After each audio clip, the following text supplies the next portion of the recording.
요한복음 10장 10절에서 주님이 풍성한 생명, 내가 온 것은 양으로 생명을 얻게 하되 하고 더 풍성한 생명이라는 말씀을 하십니다. 풍성한 생명. 저는 그 주님이 말씀하신 생명은, 앞서 말한 생명을 얻게 한다는 건 영생, 구원이라면은, 풍성한 생명은 그 구원받은 자가 이 땅 가운데 하나님의 자녀의 권세를 가지고 성령의 능력으로 자신의 욕망을 따라 세상에 보여지는 걸 따라 살지 않고 하나님의 뜻을 추구하면서 살아가는 힘, 능력이라고, 생명이라고, 그런 풍성한 생명에 그런 의미가 있다고 봅니다. 그 풍성한 생명이 결국은 행복을 결정합니다. 구원받았다고 다 행복하지 않잖아요. 구원받은 사람 다 행복합니까? 교회 다니면 다 행복합니까? 정말 풍성한 생명, 이 풍성한 생명은 오늘 본문에서 나중에 말씀드리겠지만은 그 성령 받으라 할 때 성령이 내 가운데, 내가 사모하고 성령이 내 안에 들어와 충만하게 나를 이끌고 나는 성령을 따라 감동을 따라 살아갈 때에 행복자가 되고, 또 정말 의미 있는 인생, 복된 인생을, 가치 있는 인생을, 그리스도인다운 삶을 살아갈 수 있다고 봅니다. 그래서 오늘 말씀이 중요한 것은 부활하신 주님이 오셔서 처음 하신 말씀들이잖아요. 부활의 주님 제자들에게. 그래서 그 말씀이 우리에게 큰 메시지로 새겨지기를 원합니다. 다시 말씀드립니다. 죽는 것이 두려웠던 제자들, 예수님 죽음을 받고 저렇게 비참하게 죽으시는 예수님만 생각하지 부활은 상상도 못했고, 자기들도 자칫하면 그리 죽을 수도 있다는 우려, 염려, 두려움, 이런 것 때문에 어느 다락방이었겠죠. 그래서 자주 모였던 어느 처에서 모여서 문을 꽁꽁 잠근 겁니다. 오늘 단순하게 나오지만 문을 걸어 잠그고 자기들이 모여서 뭔 얘기를 하고 있었을까요? 상상해 봅니다. 무슨 얘기했을까 모여서? 여러 가지 예측이 예견되는 것들이 있습니다만, 우리가 지금까지 3년 반 동안 주님 따라다니면서 따라온 결과가 지금 두려워 떨고 있는 지금의 현재의 모습이에요. 어찌 살고 어떻게 할까? 어떻게 살아갈까? 지금 심리적으로 유대인들이, 예수 죽인 유대인들이 자기들에게 지금 막 붙잡으러 오는 것 같아요. 언제 붙잡혀가서 자기들도 이렇게 갇히고 매맞고 죽어나갈지 모른다라는 그런 생각도, 그런 생각들이 결국 그들은 두려움에 휩싸이게 만들었다고 봅니다. 그래서 문을 잠그고 모여 있는 겁니다. 혼자는 더 외롭고 더 두렵잖아요. 그래서 같이 모여 있는데 제자들이 두려워서. 근데 그들에게 오신 주님이 갑자기 문도 열어드리지 않았는데 들어오셔가지고 하시는 말씀이 뭐예요? 평강이 있을지어다. 성령을 받으라. 내가 너를 보낸다. 이게 사실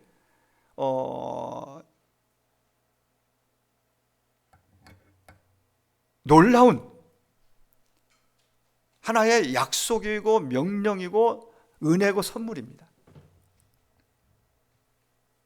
사실 우리가 이 땅에 사는 동안 두려울 일들을 왜 없겠어요? 염려, 걱정, 두려움, 의심이 왜 없겠어요? 그런 것들이 수시로 우리 생각을 강타하고 우리 마음을 강타하고 우리를 사로잡은 그런 세상입니다. 그런 세상 살면서 이 가장 필요하고 중요한 것이 뭔가? 오늘 메시지에서 우리는 주님이 주신, 부활하신 주님이 첫 번째로 주신 말씀들을 통해서 우리가 큰 이렇게 방향을 잡고 또 힘을 얻게 됩니다. 19절에 다시 말씀드립니다. 이날 곧 안식 후 첫날 저녁 때에 제자들이 유대인들을 두려워하여 모인 곳에 문들을 닫았다. 무슨 얘기를 쏙다고 있었는지는 여기 나오지 않은 게 모르겠지만 아무튼 거기서 모여서 가만히 있었겠어요. 무슨 얘기들 서로 하고 있었겠죠. 근데 여기 중요한 단어가 두려워하여, 제자들이 두려워했다는 말씀. 부활이 죽음을 이겼습니다. 사망을 꺾었습니다. 무덤 문을 열어 젖혔습니다. 그런 어둠에서 빛으로 나왔습니다. 사실이고 이건 팩트입니다. 그 먼저 만난 자를 통해 들었습니다.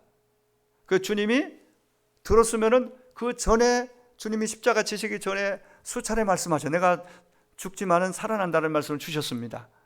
근데 그런 생각이, 그런 게 기억이 안 났는지 거기에 믿음이 거기까지 미치지 못했죠. 주님 나실 거라는, 나셨다는 그 사실 앞에 그들은 아직 그래서 두려워 떨고 있었습니다. 오늘 우리는 우리가 사는 세상의 몇 면이 보십시오. 우리를 두렵게 하는 일들이 너무 참 사실은 많고 의심, 염려, 그래서 걱정이 많습니다. 편리하게 자동차 문화가 생겨서 또 비행기를 타고 배를 타고 뭐 그 이동 수단으로 굉장히 우리는 편리하게 이 모든 것들을 참 누리고 있지만은 언제 어디서 자연 재해와 함께 우리가 만든 그 기계들에 의해서 그 어떤 그 상황 속에서 갇히고 어떤 일이 있을지 사람들은 굉장히 염려가 그래서 있고 두려움이 많습니다. 학교 보내는 아이들이 안전에 갔다 집에 도착할 때까지 정말 부모는 마음에, 그래서 학교 앞에까지 손수 태워다 주고 손잡고 가기도 하고, 언제까지 그렇게 할 수 있겠어요? 언제까지? 이게 우리가 사는 세상의 현실입니다. 그런데 그 두려움의 현장에 예수님이 찾아오셨다는 사실, 예수께서 오사 가운데 서서 이르시되 말씀하십니다. 부활의 중심에 부활하신 예수님이 계십니다. 예수께서 오사 가운데 서서 이르시되, 이게 우리의 인생사, 신앙생활 모든 삶의 현장에 이게 우리의 삶이 되어야 됩니다. 항상 그 주님이 우리의 삶의 중심에 계시고 그분이 말씀하시고, 이게 우리는 듣고 주님을 따르면은 평강은 내가 날마다 누릴 수 있는 복이 되고, 그 평강이 결국은 우리의 원하는 행복을 가져옵니다.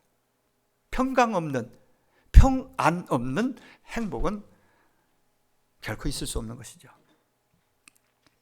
나름대로 사람들은 행복의 기준을 명예, 인기, 지식, 또 권력, 또 어떤 뭐 돈, 특별히 돈의 행복의 기준을 많이 둡니다. 내가 어느 정도의 연봉이 되고 어느 정도의 사업이 확정되면 나는 그때부터 행복할 것이다.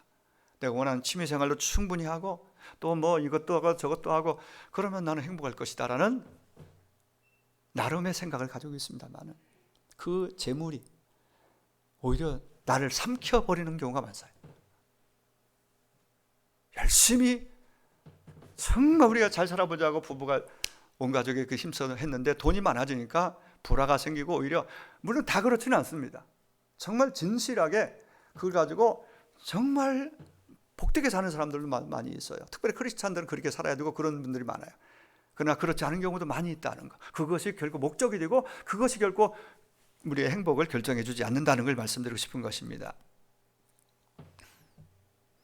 오늘 저와 여러분의 삶 속에 그분이 중심이 되셔서, 그분이 오셔서 그분이 말씀하시고 이르시되, 말씀하시면 우리는 그 말씀을 언제나 믿음으로 받고 반응하고, 이게 날마다의 삶 속에 있다면 얼마나 좋을까요? 얼마나 큰 은혜가 될까요? 자, 부활하신 예수님이 친히 찾아오셔서 주신 그 놀라운 선물, 은혜가 있습니다. 뭡니까? 바로 이미 말씀드린 평강이고, 두 번째는 성령, 능력입니다. 성령을 말씀하신 때는 그 가라, 내가 보낸다는 말씀하고 연계가 돼요. 세상 속으로 가서 우리가 뭔가를 하려면은 성령의 능력, 평강은 기본이고 성령의 능력, 성령이 우리에게 없으면은 그건 오래 가지 못합니다. 지속적으로 하지 못합니다.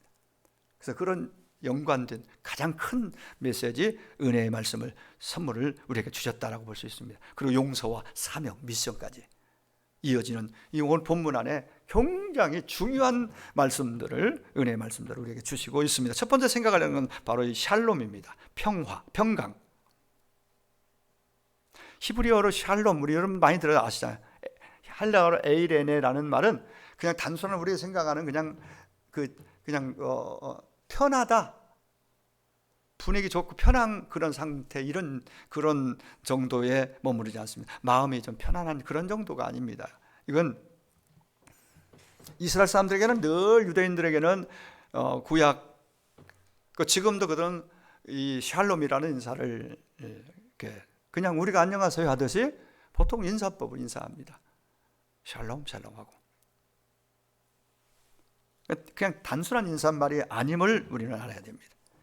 어떤 면에서 이건 예수님의 평생 사역, 이 땅에 오셔서 하신 사역을 요약하는 단어입니다. 이 샬롬은 창세기 1장 창조사역에서 좋았더라 좋았더라 했던 이 토부라는 단어, 이게 좋았더라 토부라는 단어가 하나님 안에 있을 때 우리가 가져지는, 물론 심리적 안정은 물론이고 그냥 평안한 상태고 그냥 근심, 걱정, 두려움, 의심, 염려 이런 것이 전혀 없는 상태, 그게 토부입니다. 우리가 소위 원하는 그 가장 완벽한 행복이죠. 처음에 얘기했던 샬롬, 평강 없는, 평안 없는 행복이 있을까요? 주님이 이 땅에 오셔서 궁극적으로 결국은 이 샬롬을 우리에게 다시 회복시키기 위해서, 토부를 회복시키기 위해서 주님이 이 땅에 오셨다고 말씀드릴 수 있습니다. 그러니까 하나님과 깨어짐으로 토부가 노트부가 되고 샬롬이 완전히 사라져버리고 허무한 인생이 되고, 하나님과 관계가 깨지니까 의심과, 아담과 하와가 서로 의심하잖아요. 죄를 전가시키고 당신 때문에 내 인생이 망가졌다. 당신이 주어서 먹으라 해서 난 먹었을 뿐인데, 하나님 앞에 그렇게 그 전가를 하잖아요. 그러면서 모든 이제 온갖 죄의 구렁텅이로 빠져들게 됩니다. 하나님을 떠나면서부터 온 허무한 인생의 모습입니다. 관계가 깨어진, 하나님 관계가, 인간관계도 깨어지고 부부관계, 모든 관계가 좋을 때는 좋지만은 여차하면은 언제든지 배신 때리고, 이게 사람 사는 사람 관계 속에서 늘 있는 일들이에요. 그러니까 샬롬은 죄로 인해 깨어진 하나님과 인간과의 관계, 인간과 인간과의 관계의 총체적인 회복을 담고 있다, 이 샬롬이라는 복이. 그러니까 주님이 이 땅에 오신 건 결국은 그거잖아요. 하나님 관계를 회복하고 나아가서 사람과 사람 관계도 회복하는, 이 십자가의 의미가 수직적 하나님과 우리와 관계, 수평적 모든 인간관계를 회복하는 다리 역할을, 이제 화목케 하는, 평화를 주는 샬롬을 가져오는 그 일을 위해서 주님이 십자가에 피를 흘려 죽으신 것이죠. 그걸 골로새서라든가 바울 서신에서 예수님이 주신 말씀 속에서도 이게 확연하게 드러납니다. 십자가는 우리와 하나님 사이를 다시 회복시켜 주시는 평화의 끈입니다. 그래서 부활하신 예수님이 가장 먼저 두려 떨고 있는 저들에게, 의심과 두려움에 쌓여 있는 저들에게 오셔서 샬롬하고 샬롬하고 평강을 주신 것입니다. 예수님은 우리 인간의, 사람의 본성을 너무 잘 알고 계셨습니다. 사람은 본능적으로 불안하고 염려하고 두려워하는, 아까 얘기했죠. 하나님을 떠남으로, 그냥 하나님께 돌아왔으면 완전히 불안과 두려움과 염려 같은 의심이 사라져야 하는데 여전히 그런 것들이 뒤섞여 있습니다. 그죠? 믿음이 더 깊어지고 주님께 더 들어갈수록 하나님, 우리 주님이 십자가를 통해서, 부활을 통해 주신 그 평강이 우리 안에서 그대로 이제 살아서 내 삶을 그 누릴 수 있는 진짜 복이 되는 것이죠.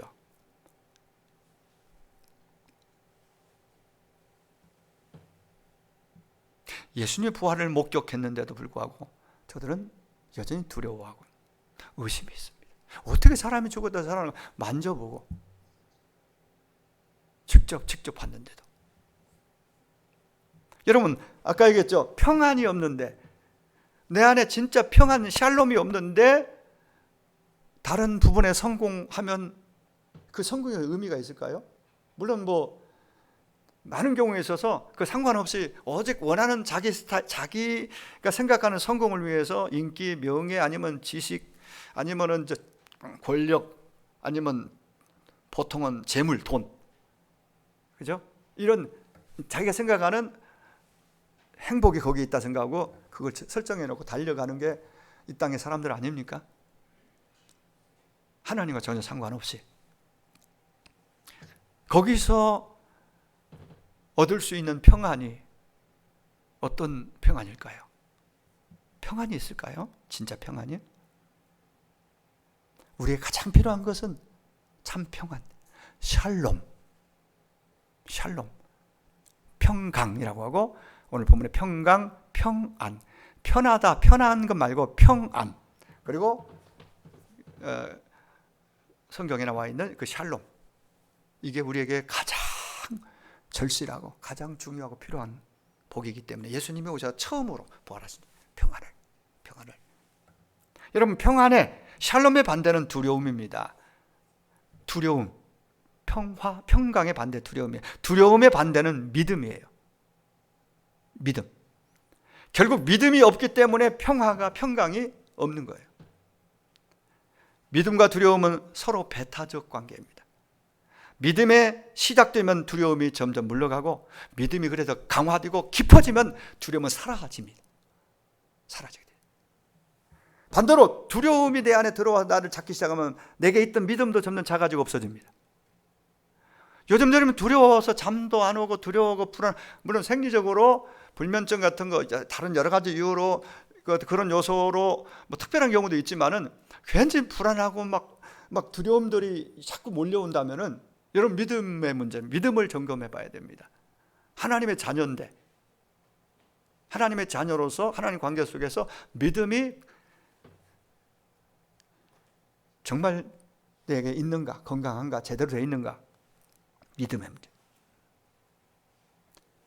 성경은 두려움을 말할 때 항상 그 반대편에 믿음을 두고 얘기합니다. 믿음과 두려움 반대. 시편 46편 1절 이하에 보면 하나님은 우리의 피난처시요 힘이시니 환난 중에 만날 큰 도움이시라. 그러므로 땅이 변하든지 산이 흔들려 바다 가운데 빠지든지 바닷물이 솟아나고 뛰놀든지 그것이 넘침으로 산이 흔들릴지라도 우리는 두려워하지 않는다. 왜? 믿음이 있으니까. 하나님을 향한 믿음, 철저한, 이게 다윗의 고백 아닙니까? 그러니까 그 믿음이 확고하면은 세상에 지진이 일어나고 전쟁이 일어나고 뭐 온갖 일들이 있잖아요. 뭐 별의별 일들이 있는데 그럼에도 불구하고 자기는, 내 마음은 주님 주신 평강으로 평화를 가지고 두려움을 이겨버리는 거죠. 산다는 거죠. 그 두려움을, 의심과 두려움을, 걱정, 염려를 완전히 근절시킬 수 있는 가장 강력한 해독제가 뭐냐? 믿음입니다. 그러니까 우리는 부활하신 주님을 확실하게, 그게 사실이니까 실제 먼저 믿고, 그 주님이 우리 안에 와서 같이 계시다고 그랬으니까 좀 이따 말씀드리겠습니다만 그분이 와 계시잖아요, 우리 안에. 그죠? 그러니까 그걸 확실하게 믿는 믿음이 분명하면은 우리는 세상을 두려움 몰려오지만은, 파도 치지만은, 막 땅이 흔들리고 이런 일이 있지만은, 그러나 유유히 우리 갈 길을 제대로 갈 수 있다는 거죠. 찬송 부르며. 여러분, 저 똑같은 땅을 갔다 와서 12사람이 갔는데 10사람은 너무 좋더라. 그런데 우리는 못 간다. 그들은 너무 강하고 크고 무기도 있고 이미 우리는 가면 바로 잡아먹힌다. 가나안 땅 정탐하고 온 10사람의 보고입니다. 우리는 도저히 후회하면서 우리 애굽으로 빨리 가는 게 이건 최선책이다라고 대안까지 내놓습니다. 그러니까 분위기 보고는 우리가 누구 한 지도자 세워서 우리 가자. 뭐 갈 사람은 가나안 갈 사람 너희들 가고 우리는 가자. 대부분이 그쪽으로 동의했어요. 근데 여호수아 갈렙이 나서서 말하잖아요. 그들의 말할 때 그들은 두려움이 없습니다. 왜? 하나님이 함께 하신다는 100% 믿음. 하나님 약속한 땅은 차려놓은 밥상이니까 들어가서 먹으면 된다. 그럼 밥 차려놓은 거 먹는 것도 뭐 힘듭니까? 먹으면 되잖아요. 밥상으로 봤어요. 밥으로. 전혀. 그 차이점이 뭐예요? 믿음입니다. 두려우니까 떨면서 이제는 안 되고 죽었다 끝났다. 그냥 돌아가는 게, 애굽으로 가는 게 최선책이다라고 그리 말하는 거예요. 믿음의 차이가 이렇게 엄청난 차이를, 의심과 하나님의 약속, 의심, 그리고 그러다 보니까 두려움, 걱정, 염려, 이렇게 돼버린 거죠. 저는 여러분이 다가오는 크고 작은 염려나 두려움이나 의심을 능히 이겨내고 멋지게 복음을 누리며 살 수 있는 그런 삶이 되도록 여러분 안에 정말 믿음이 더 든든히 세워지고 믿음을 더 강화시키는 은혜가 있기를 축복합니다. 믿음이 있으면 정말 전혀 정말 오늘 하루 그리고 앞으로 미래의 삶 모든 것들도 그분 안에서. 여러분 다윗을 우리 얘기를 많이 하는 게 다윗 얘기인데, 다윗이 소년 때 형 도시락 심부름 갔다가 저 블레셋 골리앗 앞에 벌벌 사시나무 떨듯 다 숨어 떨고 있는 형들과 그 이스라엘 그 군사들 보고는요, 도대체 이해가 안 됐습니다. 그 골리앗이 막 고래고래 감치면서 막 비꼬고 막 비웃고 막 비난하고 막 함부로 말하는 그 모습 앞에 다 밑에서 엎드려 떨고 있단 말이에요. 그래서 다윗이, 어린 다윗이 소년 때 뭐 17, 8세 됐을까요? 대략 20살도 되기 전 소년 시절에 심부름 갔던 그가 도대체 이건 뭐야? 그래서 내가 한번 가겠다. 저는 만나서 내가 승부를 짓겠다. 근데 그렇게 유유히 가겠다고 한 그게 그냥 만용을 부리는 게 아니에요. 그건 진짜 아무것도 아니라고 믿었어요. 왜? 하나님이 저와 함께하는 자는 죽은 신이고 나와 함께 하시는 그분은 살아계신 전능자 하나님이, 창조주 하나님인데 왜 그 하나님을 믿는 우리 형들이, 우리 이스라엘 군대가 이렇게 될까? 그 차이가 뭐예요? 믿음입니다. 절대적으로 아까 그가 산이 요동치고 바닷물에 흘러 넘쳐서 별의별 일이 있어도 나는 두려워하지 않는다고 그러잖아요. 왜? 하나님이 내 편이시고 나와 함께 하시니까. 이게 소위 배짱, 믿음에서 나오는 배짱이에요. 이런 담대함이에요. 이런 사람을 마귀는 두려워합니다. 아무리 공격해도 유혹해도 안 되거든요. 요셉 공격하지만 요셉이 넘어집니까? 하나님 앞에서 항상 정말 이 정도를 어떤 이 불이익이 있어도 걷고 있는 그 두려울 게 없습니다. 하나님이 함께하는 걸 100% 그럽니다. 그런 믿음의 신앙의 사람들을 우리는 많이 듣고 배웠어요. 우리도 그런 사람이 될 수 있도록 믿음을 세우고 믿음을 강화하는데 우리가 좀 더 힘써야 될 줄 압니다. 말씀을 읽고 또 기도하고, 이건 믿음을 강화하고 예배에 힘쓰는 거 믿음과 관련되어 있잖아요. 철저히 기본이에요. 기본. 잠언 29장 25절에 사람을 두려워하면은 혹은 환경을 두려워하면 올무에 걸리게 되거니와 여호와를 의지하는 자. 여호와 의지하는 것이 뭐예요? 믿음이죠. 그는 안전하리라. 그 안전 속에 평강이 있습니다. 모든 두려움은 안에서 나옵니다. 마음에서 나오는 두려움을 어떻게 이길 수 있을까요? 믿음입니다. 믿음. 그래서 하나님, 내가 믿음이 없네요. 믿음 주세요. 그래, 너 믿음이 필요하면은 말씀을 좀 읽어라. 예배 열심히 드려라. 기도해라. 아마 그렇게 말씀하지 않을까요? 다른 거 뭐 찬양도 열심히 드려라. 세상 노래 많이 불러도 절대 믿음 안 생깁니다. 찬양 자꾸 듣고, 저도 찬양을 참 요즘 많이 듣는 이렇게 많이 들어요. 들으면 1시간씩 듣고, 어떤 때는 막 이게 배터리가 다 돼서 못 들으면 꽂아서 듣기도 하고 하는데, 들으면 참 얼마나 좋은지 모르겠어요. 찬양 많이 들으면 믿음 생깁니다. 말씀을 자꾸 펴고 읽으면 믿음 생겨요. 예? 제가 말씀드렸잖아요. 오늘 경찰서 지난 시간에 한번 얘기했죠.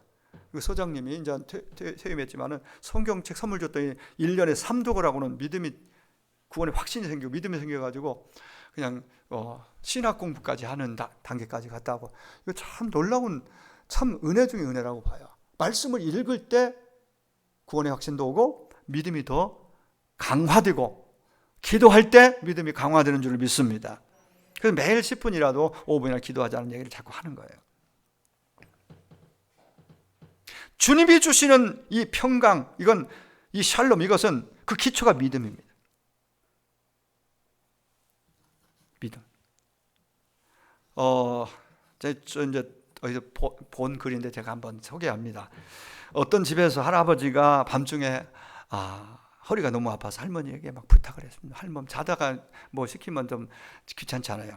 할멈, 허리가 너무 아파. 나 이거 좀 파스 좀 붙여줘. 할머니는 참 자는 거 깨가지고 귀찮았지만은 어두운 밤을 이렇게 더듬어서 파스를 찾아서 할아버지 등에 붙여주었답니다. 그 파스 덕분에 할아버지는 참 그날 잠 잘 자고 아침에 일어났어요. 아침에 일어나 깜짝 놀랐어요, 할아버지가. 왜냐하면 붙여놓은 파스를 이렇게 좀 이상해서 떼서 이렇게 보니까 거기에 이렇게 쓰여 있었습니다. 중화 요리는 7성가게 주문하세요. 전 지역 5분 내 배달해 드립니다. 뭘 붙이고 한 거예요? 그 할아버지가 붙인 것은 파스가 아니고 중국집 전단지였던 것이죠. 이 전단지를 붙이고도 할머니가 붙여준 것이 파스라고 생각하고 그냥 편히 잠들었다고 생각할 수 있겠죠. 여러분, 우리가 부활의 주님을 말하고 부활의 주님 막 찬송하고 그런데 그 주님을 실제로 믿으면은, 진짜 믿는다면은 가장 자기에게 주어진 직접적인 혜택이 뭐냐면 평강이에요. 평강. 주님이 그걸 또 말씀하시고 그걸 주시기를 원하세요. 왜 평강 없으면 우리가 정말 주의 일을 해도 그렇고 직장 생활에도 이 평강이 샬롬이 없으면은 정말 성과도 잘 안 나겠지만은 힘들어서 끝까지 하기 어려워요. 평강이 있어야 돼요. 내가 주는 것은 세상이 주는 것 같지 아니라 너희는 마음에 근심하지도 말고 두려워하지도 말라.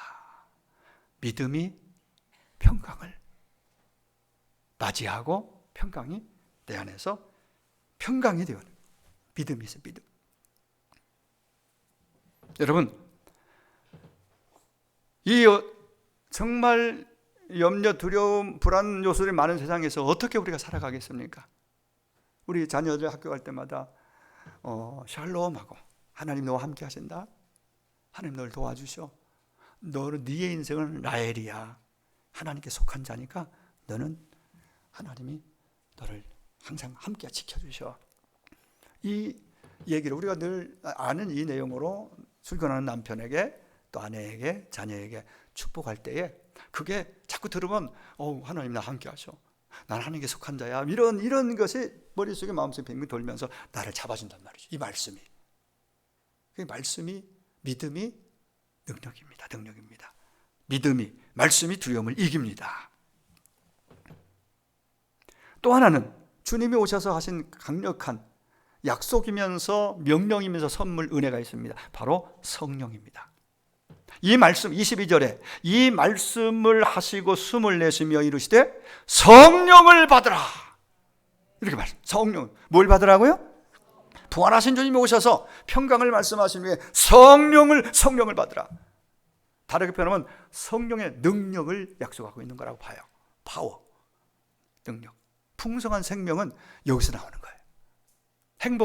행복을 지키고 누릴 수 있는 것은 풍성한 생명은 바로 이 성령의 능력 여기에 있다고 볼 수 있겠죠. 여러분, 우리가 사는 세상은 얼마나 험악한 세상, 만만치 않은 세상입니다. 험한 세상입니다.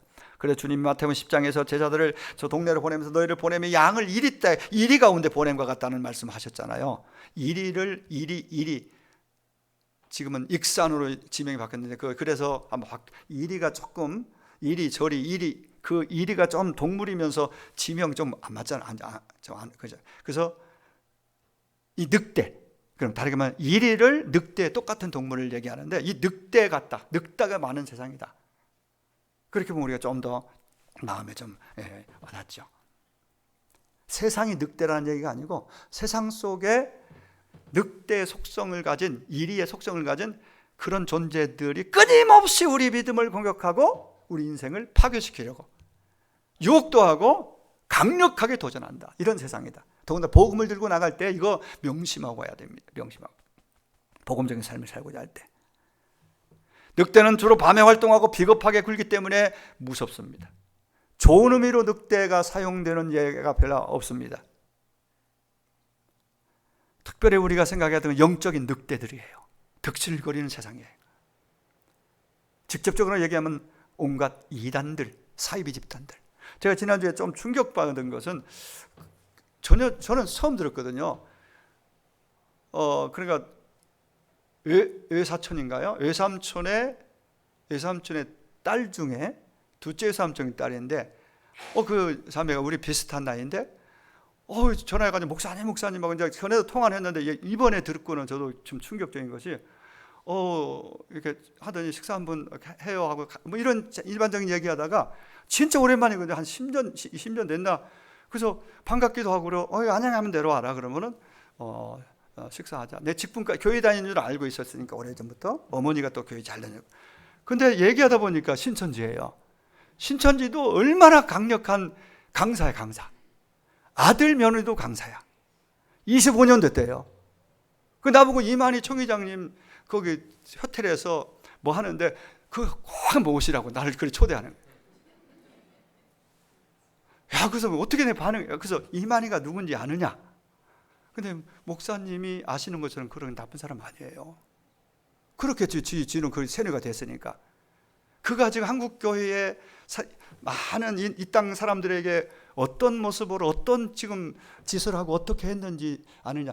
전혀 모르는 것처럼. 모르니까 그러겠죠. 그냥 선하고 순한 착한 총회장. 그러니까 그걸 교육하고 있는 강력한. 그래서 이 편지가 와요. 그럼 보지도 않고 찢어버리기도 하고 한번 읽어보면 말도 안 되는 말 써있잖아요. 교회로 오는 거.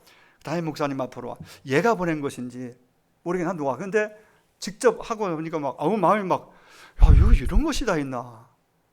자기 동생도 그 동생 잘 알거든요. 착하고 자기 동생도 그 아들, 딸, 손주까지 다 가져와서 완전히 가족을 다 그냥. 그래서 만날 이유가 없죠. 그런데 그냥 내가 한번 이렇게 해서 이렇게 빠져나오게 할 수 있으면 몰라도 완전히 거기 뭐 주 멤버가 돼가지고는 그러고 있는데, 그래서 끊고 나서 야,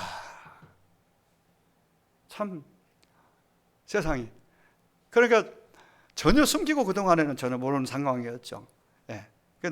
이렇게 많은 사람들이 자기들 방식대로 하면은 끌려가고 이렇게 넘어오는 사람이 많이 있으니까 약한 사람들은 그런 방법으로 그냥 늑대처럼 그렇게 삼키기도 하고 결국은 잡아먹는 거죠. 그게 수많은 사람들이 교회 다니던 분들이 그렇게 유혹을 받아서 또 끌려서 그렇게 가가지고 그렇게 지내는 걸 보면은 그뿐만 아니에요. 장길자 뭐 하나님의 교회인가 뭐 어머니 하나님 믿는 그 단체는 거기는 또 신천지보다 수가 더 많답니다. 저는 몰랐는데. 그래서 이런 이단들이 늑대 같은 이단들이 얼마나 많아요. 여화증도 그렇고요. 온갖 그런 존재들. 자, 이런 세상 속에서 어떻게 우리가 평강을 지키며 평강을 가지고 하나님의 자녀답게 사느냐? 믿음입니다. 믿음을 가져야 합니다. 나의 믿음을 더 강화시키고 내 믿음이 더 든든히 튼튼히 서야, 그래야 우리가 이겨나갈 수 있고 평강을 누릴 수가 있습니다. 다시 말씀드려, 예배와 말씀과 기도를 소홀히 하면 안 됩니다. 이걸 통해서 우리 믿음은 점점 쌓이고 제대로 갖추고 강화될 수 있는 겁니다. 말씀, 기도, 예배 없이 어떻게 믿음이 강화되겠어요? 절대 이걸 떠나서는 믿음이 생겨지지 않아요. 자, 이렇게 자꾸 보고 들을 때 믿음이 생겨지는 겁니다. 그 믿음이 생겨지고 믿음이 깊어질 때 아까 얘기했듯이 주신 평강을 지키고 누리고, 그리고 우리가 뭔가 믿는 자답게 행동을 해낼 수가 있는 것이죠. 숨을 내쉬며 이르시되 성령을 받으라. 이 늑대가 득실거리는 이단들이 많은, 이 불안한 요소가 너무 많은 이런 세상 속에서 무슨 힘으로 우리가 제대로 잘 살 수 있겠느냐? 어떻게 잘 살 수 있겠느냐? 주님이 아시고 성령을 보내시고 성령을 약속하셨습니다. 성령의 능력이, 하나님의 능력이 우리에게 꼭 필요하다는 거죠. 누가복음 1장에서 천사가 마리아에게 성령의 잉태를 말하는 과정 속에 이렇게 말을 합니다. 누가복음 1장 35절, 성령이 내게 임하시고 지극히 높으신 능력이 너를 덮으시리니. 성령이 임한 거하고 지극히 높으신 능력이 덮는다는 말이 사실은 성령이 그에게 마리아에게 임함으로써 어떠한 일이 일어날 건데 그걸 얘기하기 위해서 확실하게 보여주는 그러한 그 문법이거든요. 그러니까 지극히 높으신 능력이라고, 성령을. 영어 성경으로 보면 가장 높이 계신 분의 능력이라고 그렇게 영어 성경에 나와 있어요. 여러분, 지금까지 여기까지 오시면서 주님, 부활의 주님이 나타나신 그 순간까지 예수님은 하나님과 성령님 그리고 삼위일체로 함께 계셨습니다. 그런데 이제 부활하심으로 육신을 떠나야 할, 이미 주님은 신령한 몸을, 부활의 몸을 입고 잠시 후면은 하늘나라로 올라가셔야 될 상황이잖아요. 그럼 제자들만 남잖아요. 사실 어떻게 보면 제자들이 남아요. 그럼 내가 너희를 고와 같이 버려주지 아니하고 너희에게로 오겠다 약속하시고 가십니다. 그러면 오실 때까지는 제자들끼리만 살아야 됩니까? 주님이 오실 때까지 어떻게 하고요? 오신다고 그랬으니까 오시는 거 재림 그걸 믿고 기다리지만, 근데 놀라운 것은 내가 올라가면은 다른 분이 오신다고 그랬어요. 그 삼위 가운데 성령 하나님이시죠. 보혜사 성령. 내가 올라갈지라도 염려 근심 두려워하지 마. 내가 죽지만 살아나고 살아나서 나는 올라간다. 그럼 올라가면 너희들끼리 있는 것이 아니라 내가 올라가면 보혜사가 오셔서 너희와 함께 하는데 너희 속에, 너희 안에, 너희 곁에 늘 임마누엘 할 거야 라고 말씀하셨어요. 그래서 요한복음 14장 17절에 저는 너희와 함께 거하시며 너희 속에 계시겠습니다 라고 말씀. 근데 여러분, 정말 우리가 바라고 원하고 소망할 것 중에 가장 큰 것이 있다면은, 물론 평강이지만 이 평강은 성령이 내 안에 오시면은 평강은 자동으로 평강이 내 안에 깃들게 되어 있어요. 그러니까 성령을 사모하는 것이에요. 성령을 약속했으니까, 성령을 받으라 했으니까 우리 입장에서는 마음을 열고 성령 받아들이고 성령 충만을 사모하고 늘 그런 마음으로 기도하고, 그렇게 우리가 믿음으로 나아간다면 약속하신 성령이니까 약속대로 우리 안에 오셨고, 오셨지만은 계속 사모함으로 더 간절히 구하면은 성령 충만으로 하나님께서 우리에게 부어 주실 줄로 믿습니다. 사실 여기 성령을 받으라 할 때 왜 예수님이 숨을 쉬며 성령 받으라 했을까 한번 보면요, 신비한 그 단어 속에 그게 있습니다. 원래 이 성령은 히브리어로 루아흐 하야라는 말이에요. 히브리어로 루아흐 하야. 이걸 우리말로 직역하면은 살아있는 바람 이런 뜻이에요. 즉 생기라는 뜻이에요. 생기.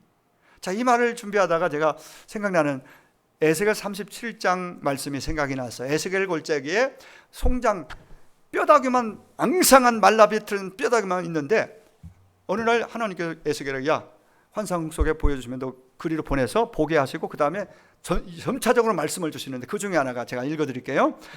에스겔 37장 9절에 이렇게 말합니다. 생기야, 에스겔을 통해서 하나님이 이렇게 하라고 명하신 거거든요. 생기야, 사방에서부터 와서 이 죽음을 당한 자에게 불어서 살아나게 하라.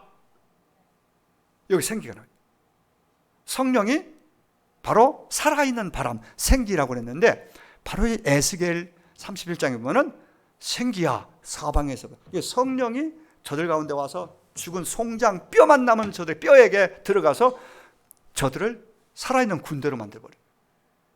그 뼈만 앙상한 뼈만 있는 마른 뼈가 이스라엘 백성들의 상태였습니다. 영적 상태.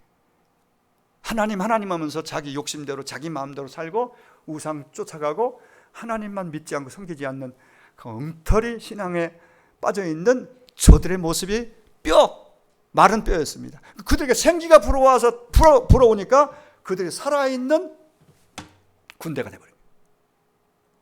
마른 뼈들이. 신비한 환상을 통해서 이스라엘의 회복을 하나님께서 약속해 주신 것이죠. 살리는 영, 루아흐 하야, 하나님의 영, 살리는 영이 임하면 우리의 영이, 우리의 심령이 살아날 줄 믿습니다. 그 생명이 거기에 있습니다. 그 생명의 능력이 늑대가 득실거리는 그 불안한 요소들이 많은 그런 이단들이 득실거리는 이런 세상 속에서 믿음을 지키고 승리하는 비결이 바로 거기에 있어요. 그래서 성령 받으라고 말씀하신 거예요. 성령 받으라. 결론입니다. 21절에 예수님께서 다시 한번 너에게 평강이 있을지어다 말씀하시면서 아버지께 나를 보내신 거지 나도 너희를 보낸다. 나도 너를 보낸다라고 하시는 말씀입니다. 이건 부담이지만 축복입니다. 이건 그들에게 주어진 미션이죠. 사명입니다. 이 사명은 우리가 복으로 인식이 돼야 됩니다. 그냥 세상 것만 바라보고 세상 내가 원하는 것만 쫓아 사는 것은 교회 다녀도 결코 그게 진짜 그거 정말 하나님 원하시는 그 복의 상태는 아니라고 봐요. 뭘 하든지 그걸 통해서 하나님이 나를 그걸 보내셨으니 그걸 통해서 복음이 흘러가도록 그 역할과 사명을 감당하는 것. 이것이 바로 교회의 사명이고 교회된 저와 여러분 성도들의 사명입니다. 주님이 말씀하시잖아요. 평강을 주시고 평강이 있을지어다. 그냥 성령을 받으라. 근데 성령 얘기하기 전에 내가 너를 보낸다. 아버지께 나를 보낸 것 같이 내가 너를 보낸다. 21절 끝부분에 그잖아요. 그죠? 그러고 나서 22절에 가서 성령을 받으라. 그래 말씀. 예. 22절. 맞죠? 예. 이 말씀을 하시고 이 말씀하셨다는 건 나도 너희를 보낸다. 평강 그다음에 나를 보낸다. 미션을 주시고 나서 그다음에 성령 얘기하신 이유가 있을 거 아니겠어요? 주님이 주신 그 복음적인 삶, 복음을 다른 사람을 살리는 이 유일한 복음을 가지고 나가 복음을 전하고 살 때에 얼마나 많은 공격과 핍박이 있겠어요. 유혹이 있겠어요. 꼭 그렇게 믿어야 되냐? 꼭 그렇게 전해야 되냐? 야 그냥 너나 잘 믿어. 뭐 다 각가지 이러한 얘기들이 막 쏟아져 나올 수 있지만 그럼에도 불구하고 우리는 그 하나님이 내게 주신 미션 사명이니까 그 사명을 행해야 돼. 끝까지를 하려면은 내 힘과 의지와 능력으로는 포기할 수밖에 없지만은 그래서 성령을 받으라. 이건 사도행전 1장에 가면은 오직 성령이 임하시면은 땅끝까지 증인이 된다는 말씀이 있잖아요. 성령을 떠나서는 믿음을 설명할 수 없어요. 사명 설명할 수 없어요. 오늘 이 부활주일 그 다음 주일은 오늘 이 시간에 예배하는 여러분 저와 여러분에게 생기가 불어와서 성령이 여러분에게 부어지기를 간절히 축원합니다. 성령이 우리를 사로잡고 그 생기 살리는 영 성령의 능력이 나를 붙잡고 이끌고 나는 그분이 내게 주신 미션을 기억하고 가정과 동네, 직장, 친구관계 어디서든지 한마디라도 내 입에서 그 고귀하신 생명의 주님 나를 살린 그 주님을 말하고 전해서 오늘 나와 여러분 때문에 한 사람이라도 더 복음을 듣고 하나님의 구원에 이르는 그 놀라운 은혜의 역사가 오늘 이번 한 주가 각 처에서 있게 되기를 주의 이름으로 축원합니다. 우리 같이 기도하겠습니다. 우리 한번 힘차게 기도하고 찬양하겠습니다. 기도할 때 하나님 참으로 열심히 산다고 살아왔는데 때로는 허전합니다. 허무합니다. 행복해야 되는데 그래서 전보다는 더 많은 걸 가지고 또 내 주변에 사람도 있는데 내 마음은 그렇게 평강이 없습니다. 행복이 없습니다. 하나님이 나의 행복입니다. 하나님만이 나의 평강입니다. 부활하신 주께서 주신 말씀대로 나에게 평강이 필요합니다. 평강을 주옵소서. 이 평강이 내 안에 나의 평강이 되기 위해서 하나님 나에게 믿음을 더해 주시고 믿음 얻는 일에 힘쓰겠습니다. 말씀과 기도에 힘쓰겠습니다. 예배에 힘쓰겠습니다. 그래서 믿음으로 충만하고 그리고 평강이 내 안에 넘칠 뿐만 아니라 성령으로 기름 부어주셔서 정말 내 가정을 살리고 많은 사람들을 품고 기도하고 살려내는 그 역할을 그 미션을 감당하고 주 앞에 서겠습니다. 이 모든 말씀 붙잡고 하나님 앞에 한 2, 3분 동안 간절한 마음으로 기도하겠습니다. 기도합니다.